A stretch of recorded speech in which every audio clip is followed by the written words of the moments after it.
बिस्मिल्लाहिर्रहमानिर्रहीम।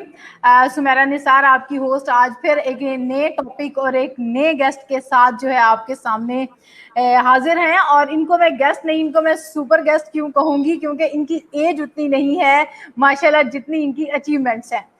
तो इनका इंट्रोडक्शन करवाने से पहले मैं अपने टॉपिक के ऊपर आना चाहूँगी कि हमारा टॉपिक जो है वो एजुकेशन के हवाले से है, जिसके अंदर डिफरेंट टर्मिनोलॉजीज हमने यूज होती हुई देखी। पहले वो स्टेम था, फिर वो स्टीम हुआ, और अब I think is going to be stream. So whatever it is, we are gonna learn about this कि ये किस तरह से इसकी एवोल्यूशन हुई और इसका फायदा क्या है और इस बारे में हमारे गेस्ट की क्या राय है। तो मैं तारुफ करवाना चाहूंगी मोहम्मद नबील का, जो कि फाउंडर हैं, ऑनर हैं, सीईओ हैं एडवॉन रोबोटिक्स के। और इसके साथ इसी से एडवॉन के साथ ही एडवॉन स्ट्रीम फाउंडेशन इन्होंने स्टार्ट की है, उसके भी ये ऑनर और सीईओ हैं। और इसके अलावा हैप्टिका के भी सीईओ, फाउंडर और ऑनर हैं। तो बिल्कुल ऐसे ही है व्यूअर्स, जिस तरह के आप लोग फील कर रहे हैं, मेरे भी दिमाग में वही क्वेश्चंस आ रहे हैं कि माशाल्लाह मोहम्मद नबील ने इतनी सी एज में इतनी 3 चीज़ें, और वो भी डिफरेंट डायमेंशंस में, किस तरह से मैनेज की। Let's see. Warm welcome to our show Mohammad Nabeel साहब, कैसे हैं आप? अल्लाह का लाख शुक्र। अस्सलाम वालेकुम, कैसी हैं आप? वालेकुम अस्सलाम, अल्हम्दुलिल्लाह अल्हम्दुलिल्लाह, अल्लाह का लाख एहसान। तो सिंपल जिस तरह से एडवॉन के बारे में थोड़ा सा बता देता हूँ कि एडवॉन रोबोटिक्स मेरे ख्याल से पाकिस्तान की चंद कंपनीज में से है जो कि स्टेम एजुकेशन के ऊपर काम कर रही है। मैं स्टेम एजुकेशन को थोड़ा सा ब्रीफ कर देता हूँ उन ऑडियंस के लिए जिनको नहीं आइडिया। नॉर्मली अगर हम अपने स्कूल एजुकेशन सिस्टम को देखें तो उसमें देखें बच्चा जो है वो सिर्फ और सिर्फ रट्टा लगा रहा होता है, ठीक है, उसको कोई चीज़ की अंडरस्टैंडिंग नहीं होती। इसी वजह से मैट्रिक में, इंटर में जो लोग परसेंटेज अच्छी लेके भी आते हैं तो वो प्रैक्टिकली साउंड नहीं होते, जिसका नुकसान ये होता है हमारे स्टूडेंट्स को या हमारे लोगों को जो जॉब्स नहीं मिलती। उसका वन ऑफ द रीज़न ये होता है कि उनके पास अच्छी डिग्री होती है, अच्छी परसेंटेज होती है, लेकिन वो टेक्निकल स्किल्स नहीं होते जो कि 21st सेंचुरी में रिक्वायर्ड है। ठीक है, तो स्टेम एजुकेशन एक्चुअली कहती है कि आप जो भी चीज़ बच्चों को पढ़ा रहे हैं वो हैंड्स ऑन एक्टिविटीज़ के ज़रिए पढ़ाएं। ये एक समझ लें कि फ़िलॉसफी है या समझ लें कि एक फिनोमिना है जिसको समझने की ज़रूरत है। जैसे फॉर एग्जांपल बड़ी छोटी सी अच्छी सी एग्जांपल देता हूँ मैं, हमेशा जब भी सेमिनार्स होते हैं, आपने रोटी बनानी सीखी होगी मोस्ट प्रोबेबली, सीखी है आपने? कैसे सीखी थी? ये आपने बहुत ना वो हट के टॉपिक शुरू कर लिया। मेरी रोटियां अभी भी सीधी नहीं है क्योंकि मैंने आज तक सीखी नहीं है। अच्छा है।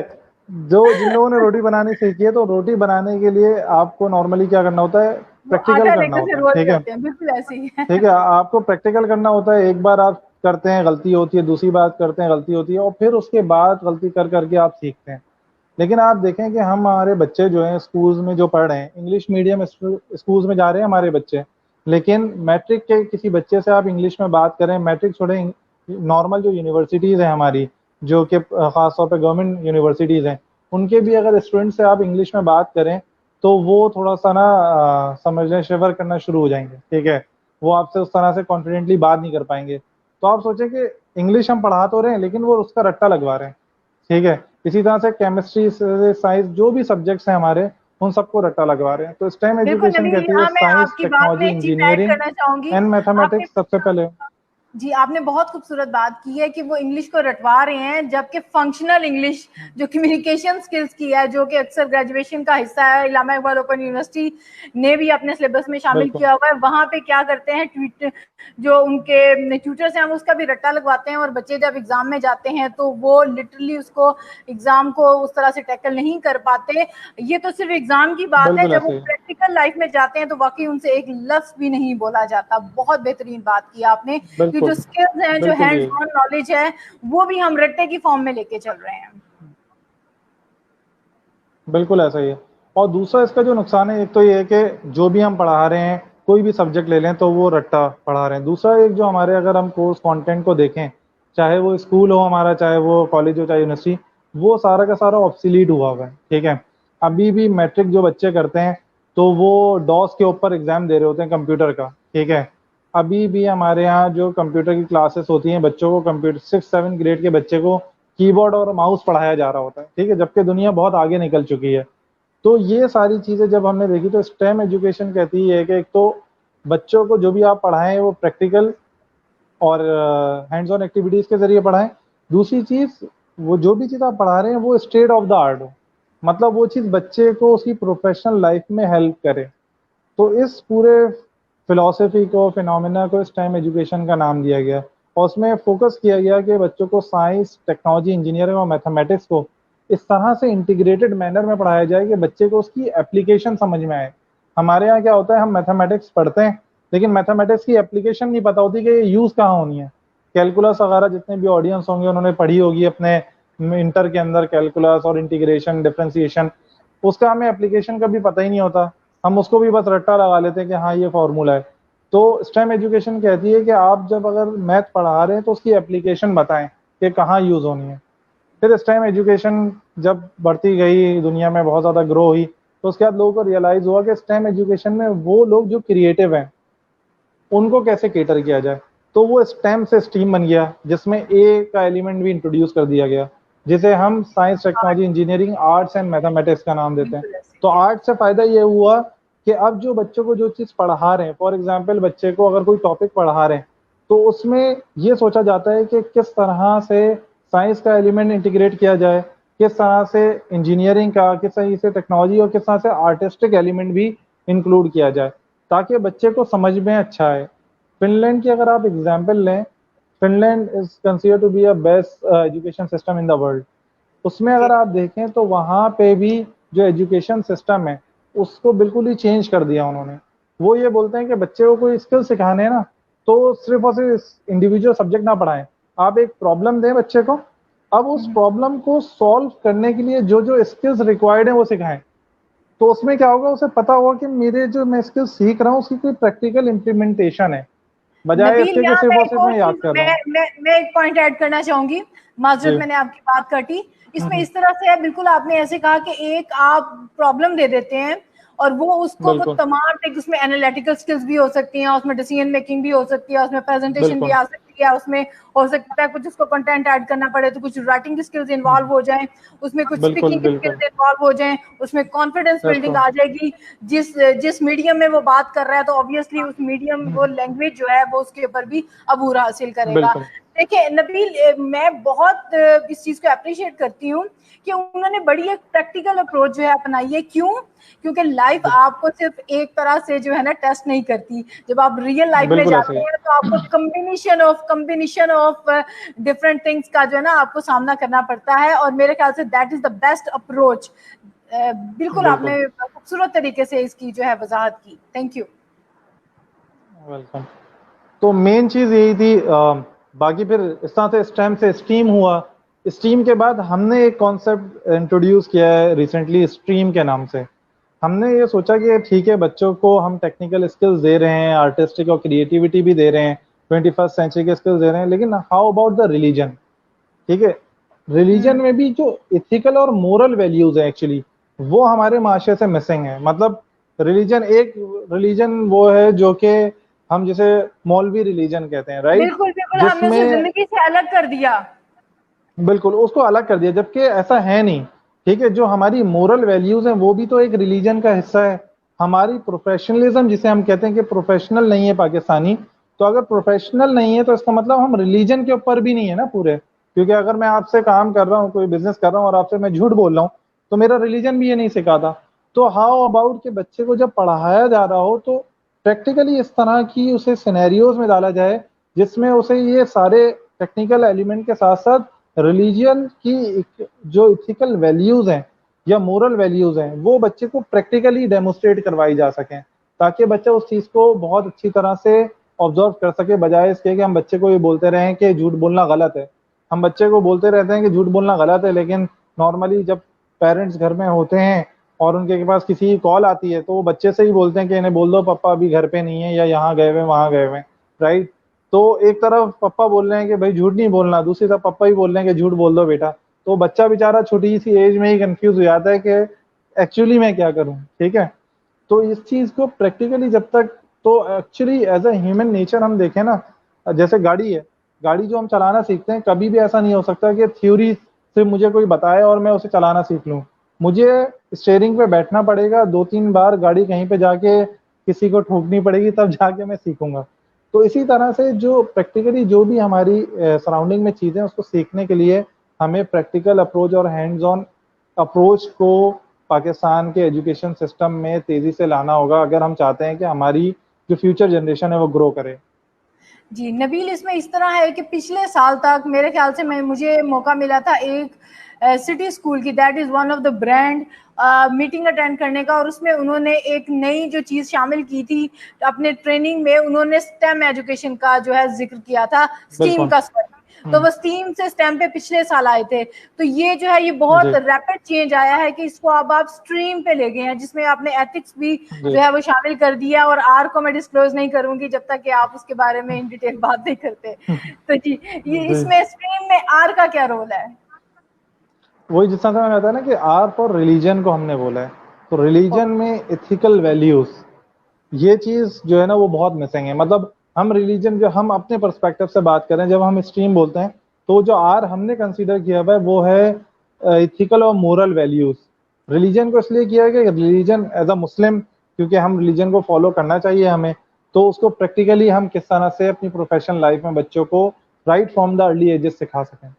जी, नबील, यहाँ पे थोड़ा सा कंफ्यूजन हो रहा था, चूंकि आपकी स्पेशलिटी रोबोटिक्स पे है, तो आई जस्ट थॉट के आर इज फॉर रोबोटिक्स। नहीं नहीं, अच्छा रोबोटिक्स, अच्छा एक चीज मैं थोड़ी सी आपको अगर एक्सप्लेन करता हूँ, आपने एक सवाल पूछा है तो नॉर्मली क्या होता है कि जब भी स्टेम एजुकेशन की बात आती है, तो आपने देखा होगा जो टूल्स यूज होते हैं वो रोबोटिक्स टॉयज यूज हो रहे होते हैं इनिशियली बच्चों को इंगेज करने के लिए।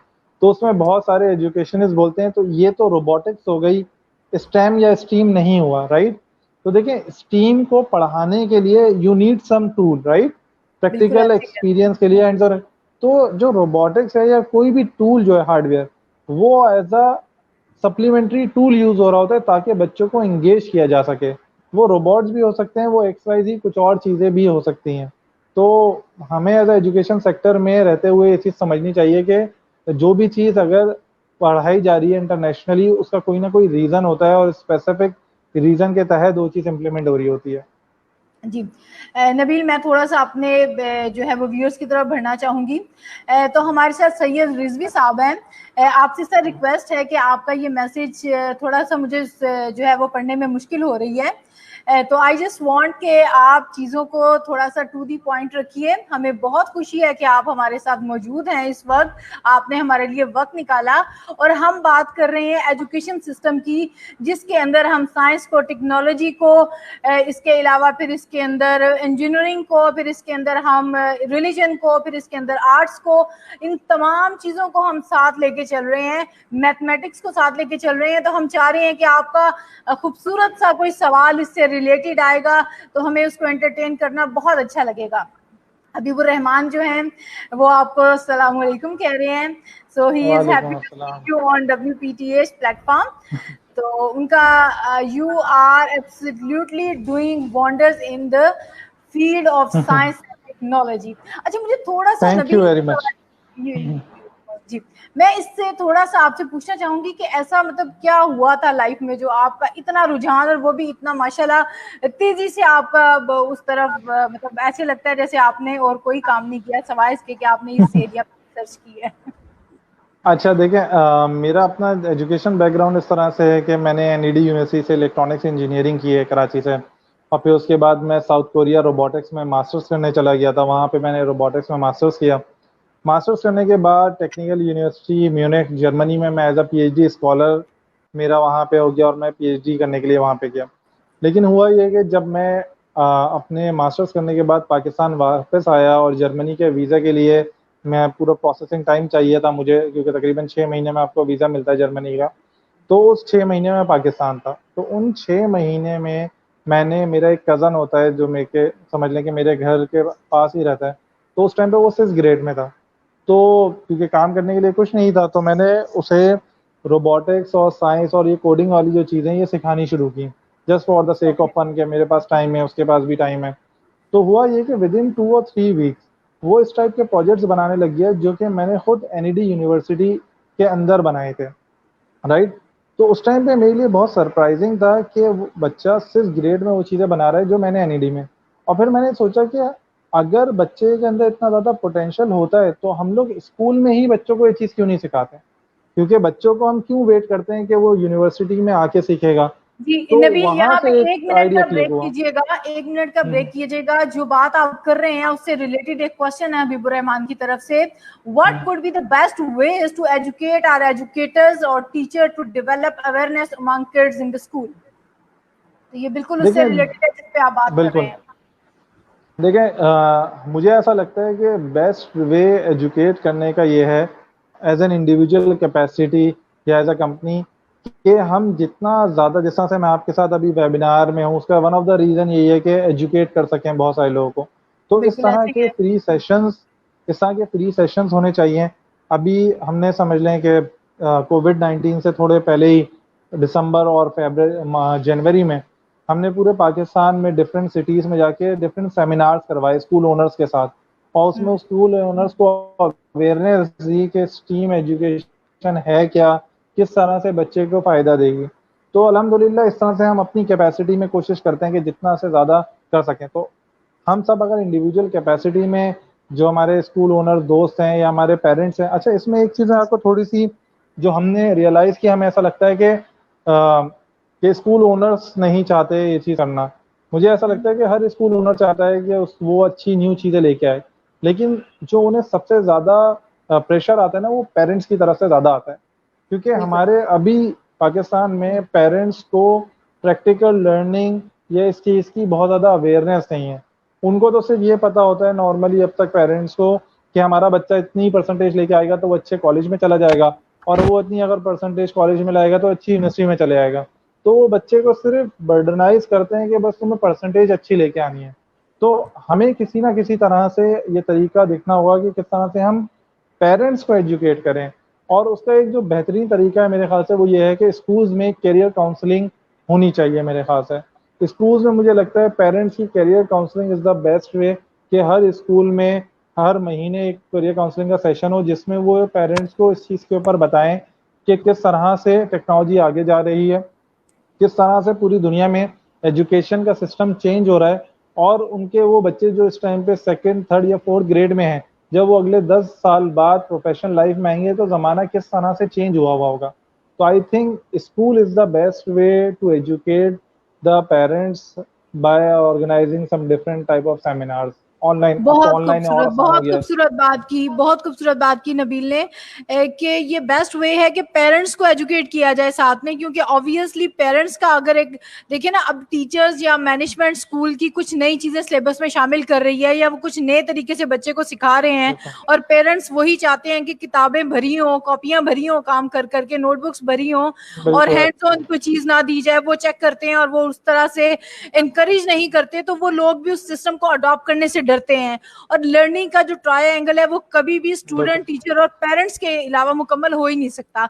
तो पेरेंट्स की एजुकेशन इंतहाई जरूरी है। तो इस वक्त जो पेरेंट्स हमें सुन रहे हैं उनके लिए भी, जिस तरह नबील बता रहे हैं इन डिटेल के, ये कितनी जरूरी चीज है, तो आप इसको समझें। बल्कि मैं तो ये सोचती हूँ कि स्कूल्स में तो जो काम हो रहा है सो हो रहा है, इस पे इसके अलावा एक्स्ट्रा बच्चों को हम जो वो टॉम एंड जेरी दिखा रहे होते हैं, जिसमें मेरे ख्याल से बिहेवियर का सबसे बड़ा प्रॉब्लम, नबील मुझे ऐसे लगता है, मैं अपने बेटे को नहीं देखने देती, क्योंकि उसमें आपने कंटिन्यूसली देखा है देयर इज नो वॉइस, और सिर्फ एक टीजिंग बिहेवियर दिखाया जाता है कि टॉम हमेशा जेरी को परेशान कर रहा है। तो बच्चे भी ना चाहते हुए ये मैसेजेस जो है वो ले रहे होते हैं, ठीक है। फिर हम कहें कि आप बड़े बहन भाई को क्यों तंग कर रहे हैं, जो देख रहे हैं वो सारा दिन वो वही करेंगे।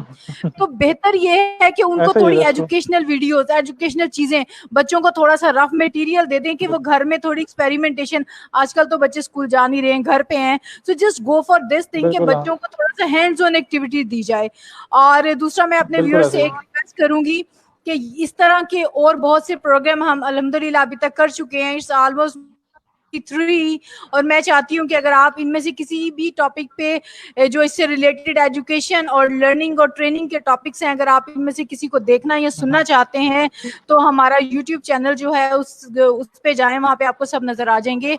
और ये एक मैं लिंक शो कर रही हूँ अभी स्क्रीन पे, और जो लोग हमें देख और सुन रहे हैं और वो चाहते हैं कि उनको अलर्ट्स आए प्रॉपरली और वो इस कम्युनिकेशन का हिस्सा बने प्रॉपरली, तो प्लीज हमारे इस व्हाट्सएप ग्रुप को ज्वाइन करें, ताकि जो है नबील जैसे और लोग जो हमारे प्लेटफॉर्म पे आते हैं हम इनसे ज्यादा से ज्यादा सीख सकें। और मेरी रिक्वेस्ट होगी कि नबील हमें एक जूम की फॉर्म में भी कुछ, जिस तरह आपने कहा कि आप डिफरेंट पेरेंट्स के लिए वेबिनार्स वगैरह करते हैं और इससे पहले आप डिफरेंट जी ट्रेनिंग्स करते थे, हम चाहेंगे कि आप पेरेंट्स और टीचर के लिए एक जो है जरा फोकस किस्म का बिल्कुल प्रोग्राम हमारे प्लेटफॉर्म से लॉन्च कीजिए, ताकि लोगों में हम ज्यादा से ज्यादा अवेयरनेस क्रिएट करें बिल्कुल और WPTA चीज एक नई टेक्नोलॉजी, एक नई चीज में अपना पूरा रोल अदा कर सके, क्योंकि जो लोग चेंज के साथ नहीं चलते वो खत्म हो जाते हैं, ये तो प्रूवन चीजें हैं। यहाँ पे मेरा एक सवाल है आपसे नबील, बिल्कुल ऐसे ही। कि क्या इस तरह है कि steam, stem, stream, different technology, different आपको टर्मिनोलॉजीज नजर आ रही हैं, क्या इनका कोई अप्रूवल होता है गवर्नमेंट की तरफ से कि अब ये जो टाइम चल रहा है या जो सिलेबस है, जो करिकुलम है या स्कूल्स हैं, वो स्टेम को इस वक्त लेके चलेंगे, अब एक नई चीज आ गई है स्टीम, तो क्या सभी स्कूलों में, गवर्नमेंट, प्राइवेट, सभी में वो चीज एप्लीकेबल हो जाती है, या ये सिर्फ आपकी एक एफर्ट है इंडिविजुअल लेवल पे या कंपनी लेवल पे आप अवेयरनेस क्रिएट कर रहे हैं? इसके बारे में थोड़ा गाइड कीजिएगा। अच्छा, हमने तकरीबन 3.5 साल पहले, 3.5-4 साल पहले स्टार्ट किया था, तो उस टाइम पे तो बिल्कुल अवेयरनेस नहीं थी, ठीक है। और स्टार्टिंग से हमारा फोकस यही था कि ये गवर्नमेंट की तरफ से करिकुलम का मैंडेटरी पार्ट बने, ठीक है।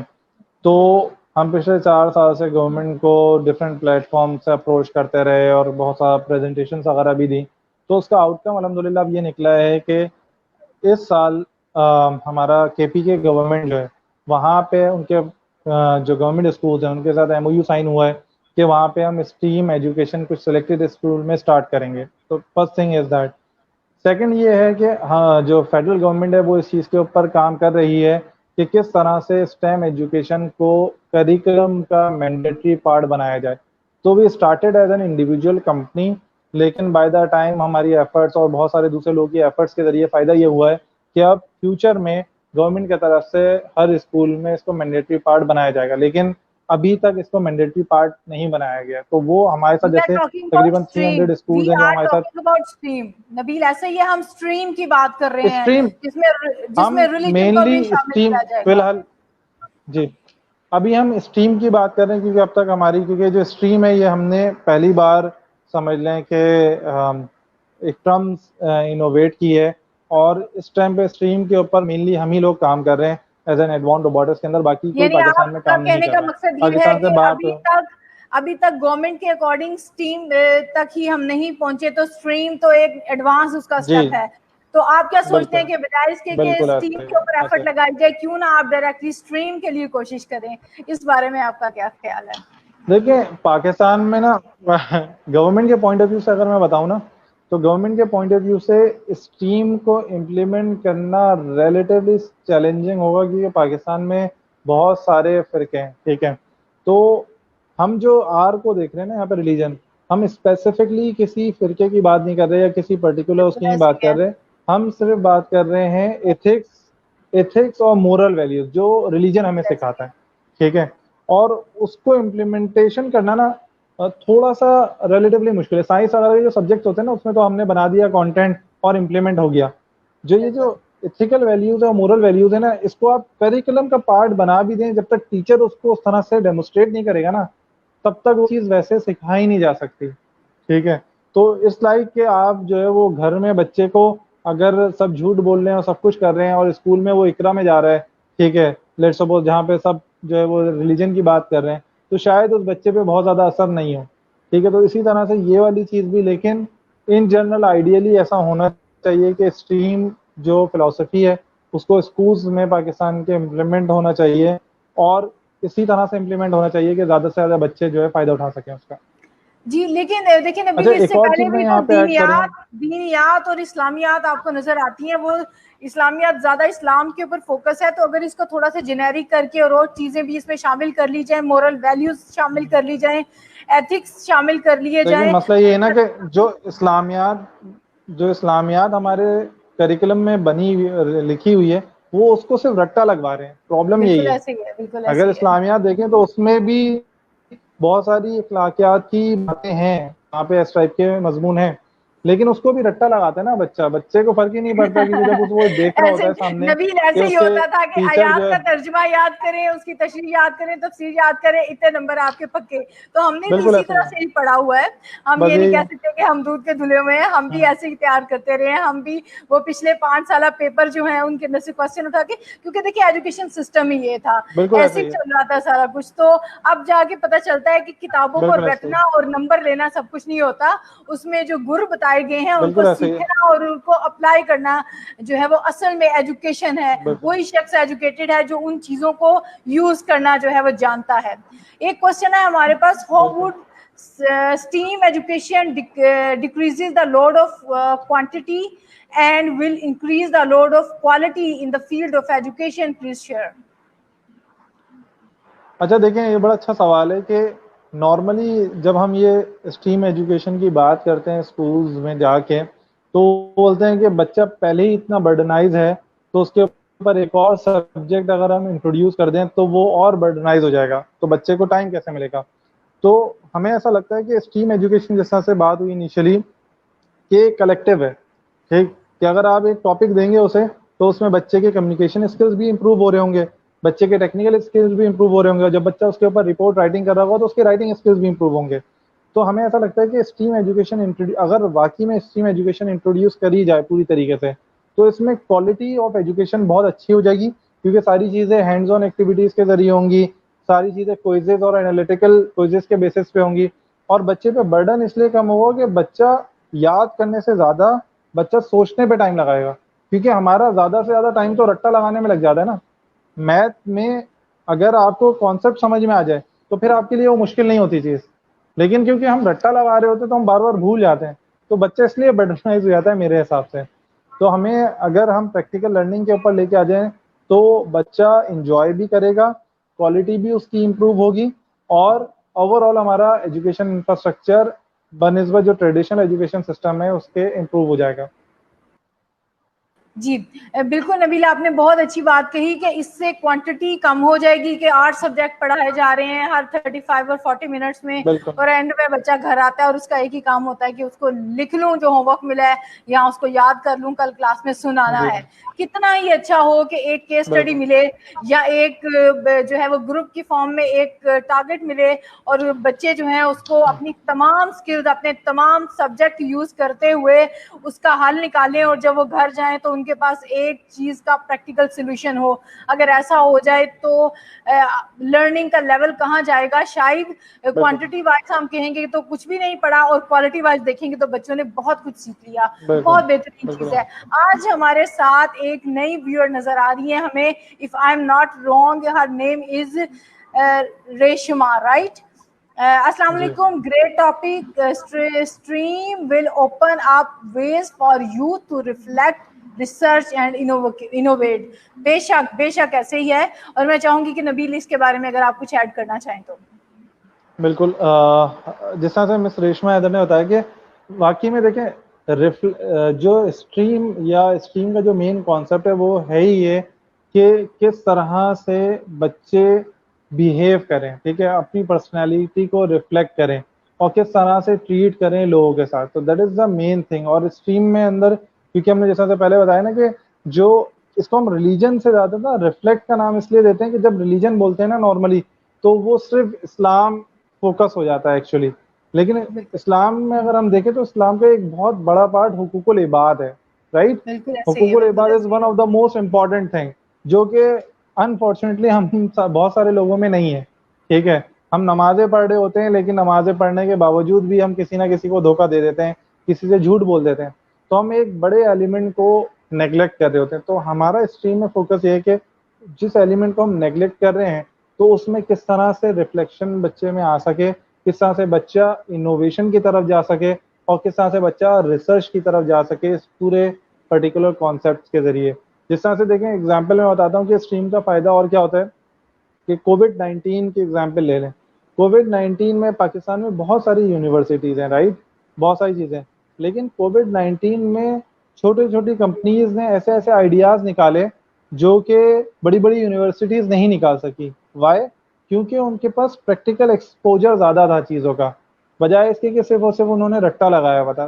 तो स्ट्रीम से या इस टाइप की एजुकेशन से फ़ायदा ये है कि आपको सॉल्यूशंस बहुत तेज़ी से मिलना शुरू हो जाते हैं। अच्छा, इसकी एक और चीज़ सोचें, इमेजिन करें कि हर बच्चा, जिस तरह से हम फोकस कर रहे हैं कि बच्चा स्ट्रीम एजुकेशन के ज़रिए निकले तो एक बाइखलाक बच्चा हो, टेक्निकली साउंड हो, तो स्कूल लेवल से ही बच्चे की अगर इस तरह से हम ग्रूमिंग कर दें, तो होगा क्या कि बच्चा जब यूनिवर्सिटी में जाने से पहले ही टेक्निकली साउंड होगा, और उससे सबसे बड़ा फ़ायदा होगा कि बच्चा यूनिवर्सिटी में जाने से पहले अपने प्रोडक्ट डेवलप करना शुरू कर देगा। क्योंकि पाकिस्तान में प्रोडक्ट डेवलपमेंट इसलिए नहीं है, या जो भी कंट्रीज़ हैं, जो ख़ासतौर पे डेवलपिंग कंट्रीज़ है, उसका रीज़न ये है कि लोगों में टेक्निकल स्किल्स की कमी है, राइट? तो अगर हम बच्चे को टेक्निकल स्किल्स स्कूल लेवल से ही सिखा दें, प्रोफेशनलिज्म स्कूल लेवल से ही सिखा दें, तो यूनिवर्सिटी में वो बच्चा प्रोडक्ट बनाना शुरू कर देगा। उससे फ़ायदा ये होगा कि बिल्कुल ऐसे ना ही है, सिर्फ बिल्कुल जो ऐसे है। छोटी इंडस्ट्रीज़ हैं, वो लगनी शुरू हो जाएँगी, बल्कि पाकिस्तान की जो इनोवेशन है या पाकिस्तान की टेक्नोलॉजिकल ग्रोथ है, वो भी बहुत ज़्यादा तेज़ हो जाएगी। और अगर पाकिस्तान की टेक्नोलॉजिकल ग्रोथ बढ़ने लग जाए, तो पाकिस्तान की इकोनॉमिकल ग्रोथ भी बढ़ने लग जाएगी। तो ये समझ लें कि हमें ना लॉन्ग टर्म हम विज़न देखते हैं अपनी चीज़ का, कि जो चीज़ हम सोच रहे हैं अगर वो पाकिस्तान के स्कूल्स में इम्प्लीमेंट हो जाए, बच्चे उसी तरह से इनोवेटिव हो जाएँ, तो अगले 15 सालों में पाकिस्तान का रिसर्च या इनोवेशन बहुत ज़्यादा डिफरेंट लेवल पे होगा, पाकिस्तान की इकोनॉमिकल ग्रोथ बहुत डिफरेंट लेवल पे होगी। अभी ये चीज़ नहीं है, उसका वन ऑफ द रीज़न ये है कि हमारे यहाँ पाकिस्तान के अंदर टेक्निकल स्किल्स की कमी है। इसी वजह से हमारे यहाँ जो बच्चों को जॉब नहीं मिलती, आप देखें ना इतने सारी यूनिवर्सिटीज़ हैं, आप एज़ अगर आप एजुकेशन तबके से वाबस्ता हैं आप, तो आपको पता है कि आप जब टीचर के लिए इंटरव्यू लेते हैं, तो आपको एक अच्छा टीचर नहीं मिल रहा होता। बहुत सारे ऐसे मिलते हैं बिल्कुल जिन्होंने ऐसे एमए है। एजुकेशन किया होता है, बीएड किया हुआ होता है, लेकिन एज़ अ टीचर जो क्वालिटी होनी चाहिए, वो नहीं होती। उसका सिंपल रीज़न ये है कि जब उन्होंने एमए एजुकेशन किया, तो उसमें प्रैक्टिकल वो याद करके उन्होंने एग्ज़ाम तो दे दिया, लेकिन प्रैक्टिकली उसको किस तरह से बच्चे को समझाना है, क्या करना है, वो चीज़ उन्होंने सीखी नहीं, जिसकी वजह से वो आपकी इंडस्ट्री में बेस्ट फिट नहीं होते या फिट नहीं हो पा रहे होते। तो हमें ऐसा लगता है कि इस पूरे सिस्टम से हम पाकिस्तान की पूरी समझ लें कि अगले 15-20 सालों में एक डिफरेंट टाइप का पाकिस्तान देख सकते हैं। जी, आप कह रहे हैं आने वाले 10-15 सालों में जो है, इससे आगे आवाज़ थोड़ी-सी ब्रेक हो गई थी। मैं ये कह रहा था कि अगर हम इस चीज़ को जी, इम्प्लीमेंट कर दें हर स्कूल में, तो 15-20 सालों में पाकिस्तान एक बिल्कुल डिफरेंट डेवलप्ड कंट्रीज़ की तरह पूरी दुनिया के नक्शे पे आ सकता है। पाकिस्तान को जी, ग्रो करने बिल्कुल, का सिंपल रीज़न ये है, एक सिर्फ जो मेथड है वो मेरे ख़्याल से आपका एजुकेशन इंफ्रास्ट्रक्चर बेहतर बनाना है, जिसमें रिसर्च और इनोवेशन को प्रमोट किया जा सके। अगर जब बिल्कुल, तक हम इस चीज़ पे इन्वेस्ट नहीं करेंगे, और देखें, ये बहुत इम्पॉसिबल सी बात है कि एक अच्छा लीडर आ जाए हमारे ऊपर और 5 साल या 10 साल में पाकिस्तान चेंज हो जाए, ऐसा पॉसिबल नहीं है। जब तक हर बंदे को हम अपना अपने रोल अदा करना है। बिल्कुल ऐसा ही है, दैट्स ट्रू। जी। रेशमा हैदर की ने बहुत खूबसूरत तरीके से बताया है कि रिलीजन कम्स फ्रॉम तफक्कुर और reflection which is what leads to innovation inventions and innovation. बहुत खूबसूरत बात रेशमा आपने की। और अब चूंकि हमारे प्रोग्राम का वक्त जो है वो थोड़ा सा अब खत्म होने वाला है और ये इख्तिताम की तरफ आ रहा है, तो मैं ये चाहूंगी कि मैं थोड़ा सा इस चीज को सम अप कर दूं। आज की डेट में यानी 4 जुलाई 2020 में हम इस वक्त कोशिश कर रहे हैं स्ट्रीम एजुकेशन को जो है वो एप्लीकेबल कर लें डिफरेंट सिस्टम में। हमें नहीं पता कि आने वाले कुछ सालों में जब लोग हमें देखेंगे तो हम कितने आउटडेटेड हो चुके होंगे, लेकिन अभी ये बिल्कुल। वक्त की जरूरत है, ये लेटेस्ट चीज है। और इसके लिए हमारे जो नौजवान हैं, जिस तरह उनमें मोहम्मद नबील साहब शामिल हैं और वो जिस तरह से कोशिश कर रहे हैं और माशाल्लाह उनका विजन कितना क्लियर है और वो सोच रहे हैं कि आने वाले 10-15 सालों में अगर हम ये चीजें अच्छे से ग्रिप करके और अपने बच्चों के अंदर और अपने सिलेबस के अंदर डाल दें तो किस तरह से हम भी एक जो है डेवलपिंग से एक डेवलप्ड कंट्री की फॉर्म में कन्वर्ट हो सकते हैं। जी। और दूसरा ये है कि अब मुझे थोड़ा क्लोज करना पड़ेगा प्रोग्राम को और कुछ क्वेश्चंस हमें मजीद आ रहे हैं। हम लास्ट क्वेश्चन जो है वो हबीबुर रहमान का लेंगे और उसके बाद मैं चाहूंगी कि आप अपने कंक्लूसिव रिमार्क्स दें और हम इसको वाइंड अप करें। हबीबुर रहमान कह रहे हैं कि please relate STEM technology with COVID-19. how did you utilize this technology in helping people? I just want go for इसके the लिए latest version. जी जी Go देखिए, first. हमने अल्हम्दुलिल्लाह इस टाइम के अंदर काम करने का, हैंड्स ऑन चीज़ें बनाने से हमें जो सबसे बड़ा फ़ायदा हुआ ये हुआ कि कोविड-19 जैसे ही आया तो हमने बहुत सारे ऐसे सॉल्यूशंस निकाले जिससे बहुत सारे डॉक्टर्स को हेल्प की। फॉर एग्ज़ाम्पल हमने एक यूवी स्टरलाइज़र बनाया जो डॉक्टर्स को अपने इक्विपमेंट स्टरलाइज़ करने के लिए यूज़ कर सकते हैं डॉक्टर। इसके अलावा हमने एक पूरा यूवी रोबोट बनाया है जो कि जहाँ पे भी कोविड-19 पेशेंट्स होते हैं उस जगह को पूरी को स्टरलाइज़ कर सके, ताकि कोविड रिलेटेड जो वायरस है Oh. वहाँ पे अगर है तो उस चीज़ को किल किया जा सके। इस तरह से तकरीबन आप समझ लें कि हमने इस तरह से ऑटोमेटिक सैनिटाइज़र डिस्पेंसर बनाया। तकरीबन 6 से 7 हमने प्रोडक्ट बनाए कोविड-19 में, ताकि हम पाकिस्तान में जो डॉक्टर्स हैं, जो हमारे लोग हैं, उनको हमने बच्चों के लिए फेस शील्ड बनाई, ताकि अगर बच्चे कहीं बाहर जा रहे हैं तो उनके ऊपर, क्योंकि कोविड-19 जो है वो स्प्रेड नॉर्मली ये होता है कि अगर आप मास्क नहीं पहने हुए और सामने से किसी ने खाँस दिया आपके और उसको कोविड है तो आपको होना हो जाता है, ठीक है? उसके चांसेस बढ़ जाते हैं। तो इसलिए हमने इस टाइप के फेस शील्ड्स बनाई हैं ताकि वो बड़े भी और बच्चे भी पहन सकें, ताकि अगर वो किसी से मिलते भी हैं और अगर खुदा ना खास्ता वो कोविड पॉज़िटिव है, तो वो ज़्यादा से ज़्यादा सेफ्टी में मिल सके। तो ये हमारे जी 6 से 7 प्रोडक्ट हैं। नबील, मैं चाह रही हूँ कि 2 शील्ड्स आप हमें भिजवा दीजिए, क्योंकि मैं मास्क मुझे पहनना बहुत मुश्किल होता है, क्योंकि वो फेस के साथ होता है और मुझे दैट्स उससे ट्रू। थोड़ी सफोकेशन फील होती है। So that's very nice thing sure. कि आपने। और दूसरा, जहाँ से आप इतनी ज्यादा रिसर्च कर रहे हैं, हमारे एक पहले भी गेस्ट आए थे, वो भी ऑटोमेशन पे काम कर रहे थे, तो उनसे भी मैंने रिक्वेस्ट की थी कि कोई किचन में काम करने वाला रिपोर्ट बना दीजिए ताकि हमारे लिए आसानी हो जाए, खासतौर पे रोटियां बनाने वाला ताकि हम भी रोटी इजीली बनाने काम वाले तो कर है, सकें। आटा गूंदने वाला आ गया, और रोटी वाला नहीं आया। तो वो भी कीजिए प्लीज, क्योंकि हर जो है ना, हर फील्ड में तरक्की होनी चाहिए ताकि हाउस वाइफ्स को भी इससे फायदा बिल्कुल। हो। बहुत सारे विशेष हैं WPTH के प्लेटफॉर्म से, हमारी टीम की तरफ से, हमारी तरफ से आपके लिए, कि आप इतना अच्छा एक विजन लेके चल रहे हैं। अल्लाह ताला आपको उसमें बरकत अता फरमाए। और आपने जैसे कि जिक्र किया कि डिफरेंट प्लेटफॉर्म से आपने अपनी ये बात जो है वो गवर्नमेंट तक और अथॉरिटीज तक पहुंचाने की कोशिश की है। एक अदना सी कोशिश हमारी तरफ से भी थी ये, और हो सकता है कि हमारी बात में असर हो जाए इंशाल्लाह। और ये चीजें जो है वो जल्दी एप्लीकेशन की तरफ आ जाएं। लेकिन बात फिर वही है कि अपने हिस्से का जो हमने काम कर देना है, अपना किरदार बिल्कुल अदा ऐसा कर देना है, आगे जो है वो बेहतरी अल्लाह ताला के हाथ में है। तो हमने अपनी बिल्कुल। तरफ से कोशिश की, हमने वो तमाम बेसिक एरियाज को टच करने की कोशिश की स्टॉक में। और अब मैं चाहूंगी कि इसको जो है ना, आपके लास्ट के जो रिमार्क्स या फिर मैसेज है उसके साथ हम क्लोज करें। लास्ट के जो मैसेज है मेरे ख्याल से वो पेरेंट्स के लिए है नॉर्मली, क्योंकि पेरेंट्स जो है अगर वो अंडरस्टैंड कर जाएं इस चीज़ को तो वो अपने बच्चों का मुस्तकबिल ज़्यादा ब्राइट कर सकते हैं कंपेयर टू स्कूल ओनर्स। क्योंकि पेरेंट्स को अगर अंडरस्टैंडिंग डेवलप हो जाए तो वो स्कूल ओनर्स से काम करवा लेंगे, उन्हें पता है कि कैसे करवाना है, ठीक है? वो ये है कि बिल्कुल नॉर्मली बिल्कुल पेरेंट्स, ऐसे। हमारे यहाँ पेरेंट्स का एक जो अजीब एटीट्यूड मैंने देखा वो ये था कि वो बच्चों के ग्रेड्स लाने के लिए वो किसी भी हद तक चले जाते हैं। मतलब हम जिन स्कूल्स में स्टेम एजुकेशन हमने इम्प्लीमेंट की हुई है तो उन स्कूल्स के पेरेंट्स की बाज़ औक़ात हमारे पास कॉल आती है कि बच्चे का प्रोजेक्ट कंप्लीट करना है, तो आप हमसे पैसे ले लें और बच्चे का प्रोजेक्ट कंप्लीट करके दे दें ताकि उसके मार्क्स अच्छे आ जाएँ। तो पेरेंट्स से रिक्वेस्ट है, काइंडली ये आप शॉर्ट टर्म थिंकिंग पे नहीं जाएं। अगर आप ऐसा कर रहे हैं तो आप बच्चे के साथ भलाई नहीं कर रहे, बच्चे उसके साथ आप दुश्मनी कर रहे हैं। क्योंकि अगर बच्चे को बचपन से ही आप मेहनत करने की आदत नहीं डालेंगे और उसे ये सिग्नल देंगे कि अगर आप पैसे हैं आपके पास तो आप कोई भी चीज़ खरीद सकते हैं, तो पाकिस्तान में करप्शन बढ़ेगी ही बढ़ेगी। क्योंकि आपका बच्चा बचपन से, ये छोटी-छोटी करप्शंस होती हैं मेरे ख्याल से जो हमें रियलाइज़ नहीं होती। बिल्कुल तो पेरेंट्स के लिए एक छोटा-सा मैसेज है कि काइंडली सेंसिबली एक्ट करें। बच्चे के मार्क्स कम भी आ गए तो उससे कोई क़यामत नहीं आई है, क्योंकि आप अपने मार्क्स देख लें, आपके मार्क्स कौन से अच्छे आए थे, ना क़यामत आई ना कुछ हुआ, ठीक है? तो आपके बच्चे के भी कम आ जाएँगे तो कुछ ऐसा नहीं होगा। तो काइंडली बच्चे को अच्छा पाकिस्तानी और अच्छा इंसान बनाने के लिए हर वो कदम उठाएँ जो उसकी मोरल और एथिकल वैल्यूज को बूस्ट कर सकें। बहुत बेहतरीन मैसेज नबील का पेरेंट्स के लिए कि बच्चों के मार्क्स, उनकी परसेंटेज के ऊपर फोकस करने से ज़्यादा उनकी मॉरल वैल्यूज़ पे फोकस करें, उनके हैंड्स ऑन लर्निंग पे फोकस करें।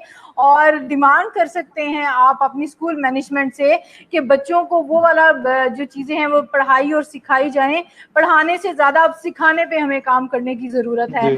तो ये बहुत ही खूबसूरत मैसेज था नबील की तरफ से। और एक चीज़ इसमें मैं ऐड कर दूं कि हमेशा ज़्यादातर लोग एवरेज की लाइन में क्यों रह जाते हैं, क्योंकि जब हमारी मार्कशीट आती है हमारे हाथ में तो पहला सवाल ये होता है, अच्छा इसमें भी अच्छे हैं मार्क्स, इसमें भी ये जो जिस सब्जेक्ट में अच्छे नहीं है ना, इसके लिए स्पेशल ट्यूशन करते हैं, इसके ऊपर जो है ना आप ज़रूर और मेहनत करें।